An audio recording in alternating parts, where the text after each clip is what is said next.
Our last presenter today is Professor Endre Orbán from the University of Public Service. Endre, the floor is yours.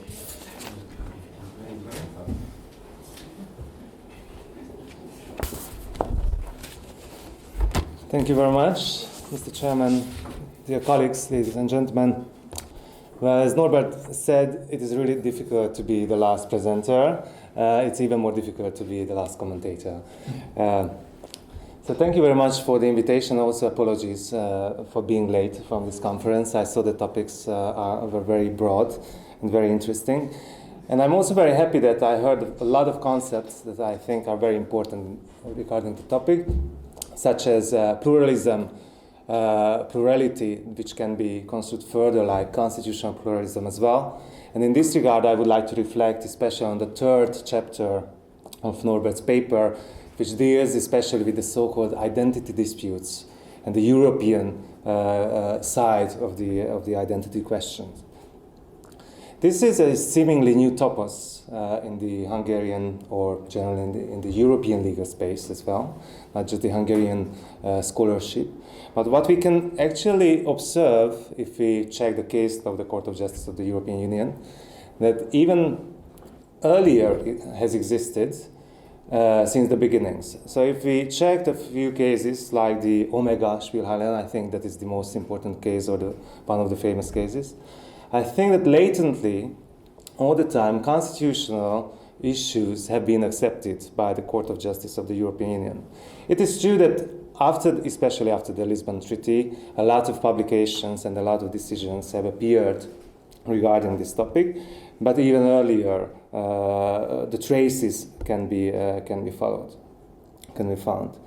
It's also interesting that recently, in the recent case, the constitutional courts, what we can observe that sometimes one can have the idea that probably there was a rise, and probably now there's going to be a fall of constitutional identities.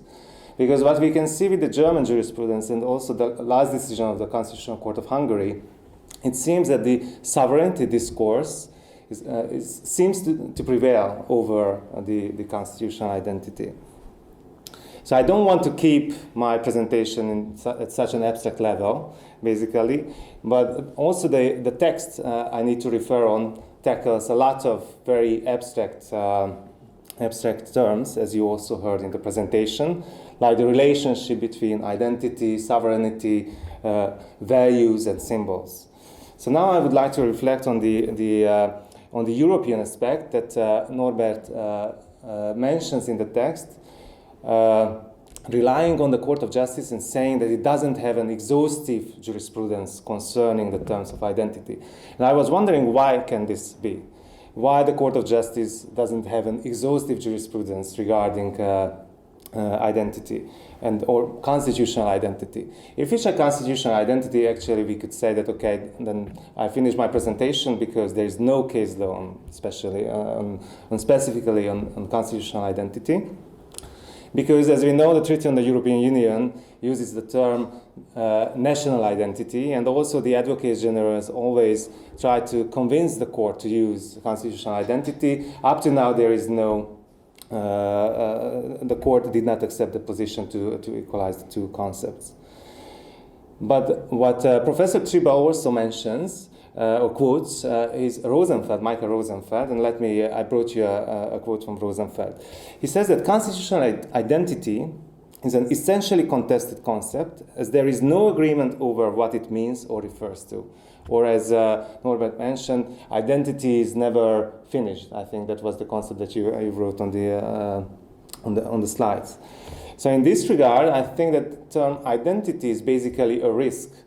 It's a new term, whose understanding is still unclear, and obviously the Court of Justice position is cautious regarding the usage of such a term because it's uncertain the meaning.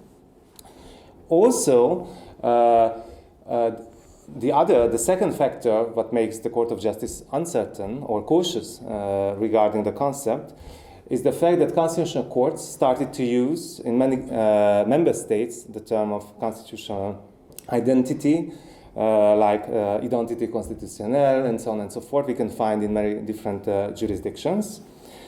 And also, the text as raises, there is a question whether, what is the relationship between national identity and constitutional identity?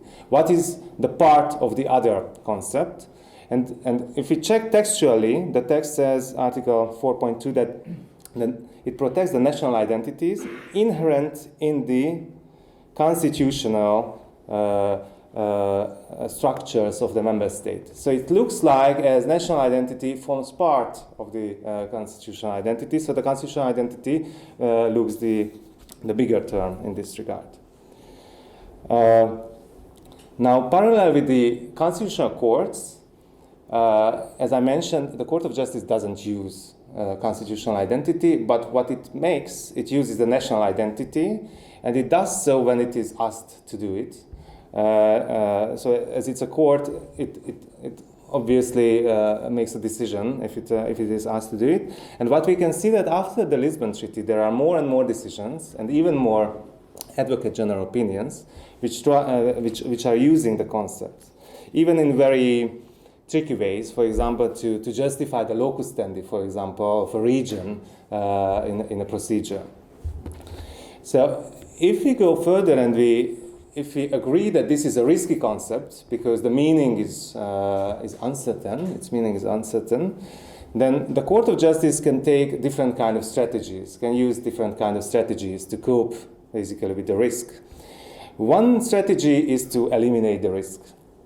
This happens quite typically when the Court of Justice is asked, let's say, two questions and answers the first question and then says that, okay, I don't need to answer the second question because the first question covers the whole case. And then obviously it can simply avoid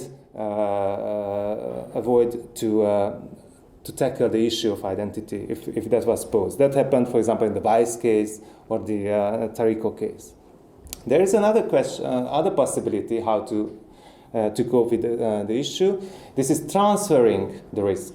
Transferring a risk is a quite typical strategy, meaning that the court is asked in a sphere an identity question, but it just puts into another or below another concept that is also raised, for example, public policy or discrimination or protection of the language, the national language, and so on and so forth. And obviously, in this regard, answer the questions at that specific field where it has a solid jurisprudence concerning that concerning the issue. Another topic or another possibility is mitigating risk. Mitigating risk is when the Court of Justice basically takes into account the position of the constitutional courts, because obviously there is a fear that the constitutional courts are going to decide in this way or that way contrary to the Court of Justice.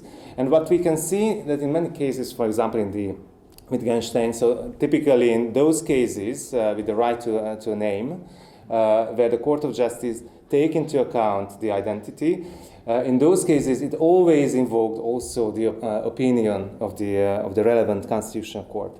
And finally, the fourth aspect or the fourth strategy is obviously the probably the cleanest one is accepting the risk. When the Court of Justice gets a question and then clearly answers what he thinks about identity. And in this regard, I think also because textual interpretation is very important in the methodologies used by the Court of Justice. Typically, the Court of Justice uses or accepts the risks when the question concerns regional structures or state structure issues, because that is the most concrete element of the identity clause under the Treaty on the European Union. Now, obviously, the Court of Justice now, as it uses these techniques, keeps the big position of the constitutional identity, because it looks like as it was a huge threat towards the European law, and that is why also probably you also heard about these metaphors like sword. Shield or sword that is used in the literature, because it seems like a Damocles sword which is always hangs above the European law.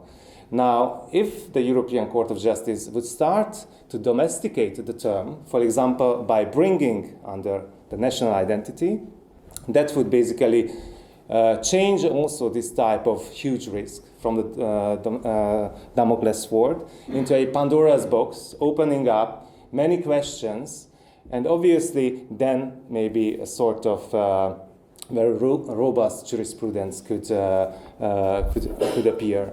In this regard, I think the Court of Justice has very strong positions, also because it's a limitation or it's a restriction, because member states tend to claim identity issues when they want to justify a derogation, and these derogations have to be interpreted narrowly. Then there is a test of proportionality or the equality of the member states, right, in Article 4.2 as well. And obviously, the Charter of the Fundamental Rights, which always is balanced against these kind of claims on the side of the petitioners. And then finally, regarding the text, I would like to raise only two remarks. The first remark is that Professor Triba opens the text not only in relation to symbols and identity, but opens also towards the values, saying that these underlying values might change, basically.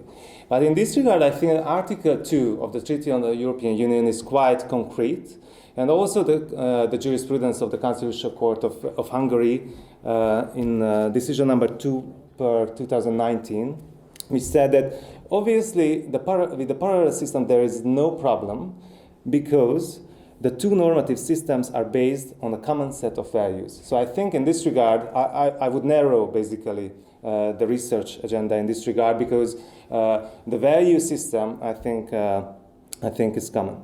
And the other issue what I would like to raise, and this is my final comment I would like to make here, is that I think that the topic of identity has all the capacity to remain or to become basically an evergreen topic. So a lot of other conferences will be organized regarding this issue. Because all the reactions obviously trigger counter-reactions as well. So for example, as I mentioned, the Court of Justice is going to answer a question if it gets a question. And in this regard, what we could see with regards to the rule of law, so-called rule of law regulation, that was attacked by Hungary and Poland in front of the Court of Justice of the European Union, the Court of Justice basically started to talk about the identity of the European legal order. So in this regard, once we pose a sort of identity at member state level, obviously the other community, as you speak or as you put in your paper, that is going to construct also another identity, and then further issues will be discussed, obviously, in further cases. Thank you very much, and thanks for the text.